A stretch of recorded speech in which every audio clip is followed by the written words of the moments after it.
प्रधानमंत्री नरेंद्र मोदी कल प्रयागराज के दौरे पर रहेंगे, जिसकी तैयारियां पूरी कर ली गई हैं।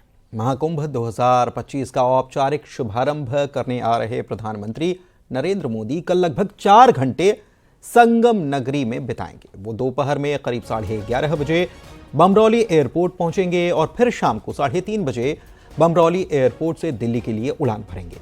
इस बीच प्रधानमंत्री मोदी गंगा पूजन करेंगे, कुंभ की करीब 7,000 करोड़ की परियोजनाओं का उद्घाटन भी करेंगे। इसके साथ ही पीएम मोदी संतों के साथ संवाद और लोगों को भी संबोधित करेंगे। तैयारी देखने के लिए आज खुद सीएम योगी प्रयागराज पहुंचे थे।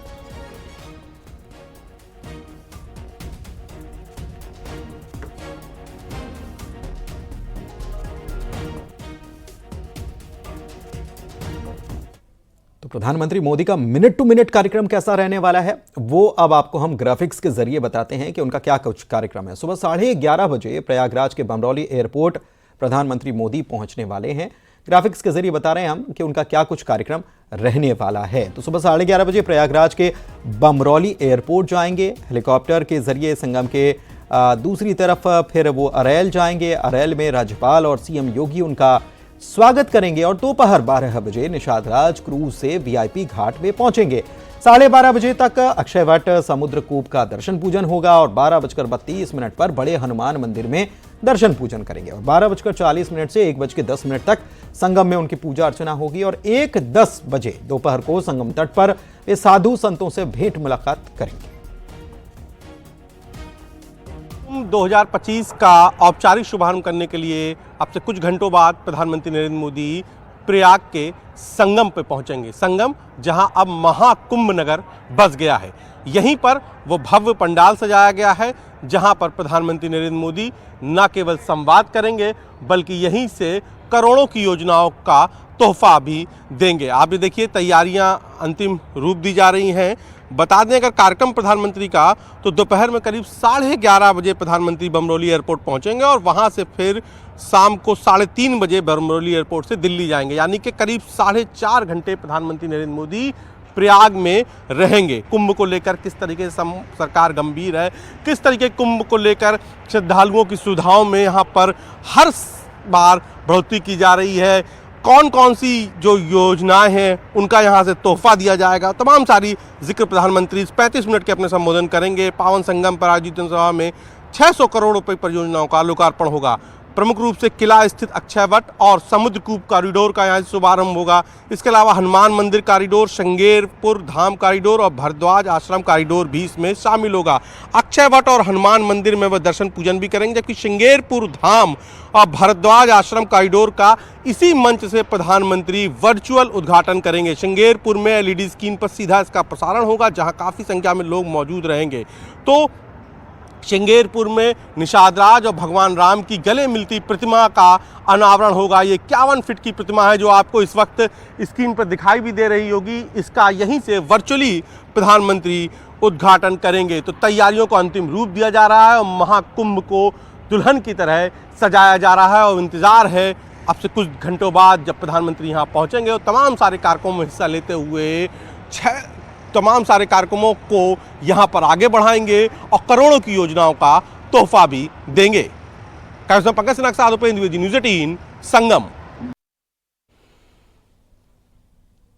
महाकुंभ 2025 में राष्ट्रीय स्वयंसेवक संघ का महाअभियान। महाकुंभ को लेकर राष्ट्रीय स्वयंसेवक संघ आजकल विशेष अभियान में जुटा हुआ है।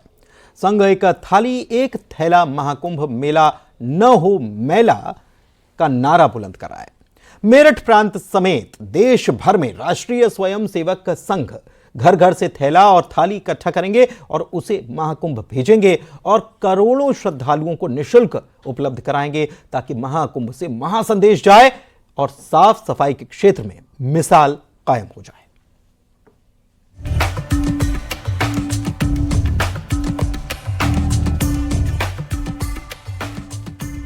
प्रयागराज महाकुंभ को सरकार ग्रीन कुंभ का स्वरूप देने में जुटी है।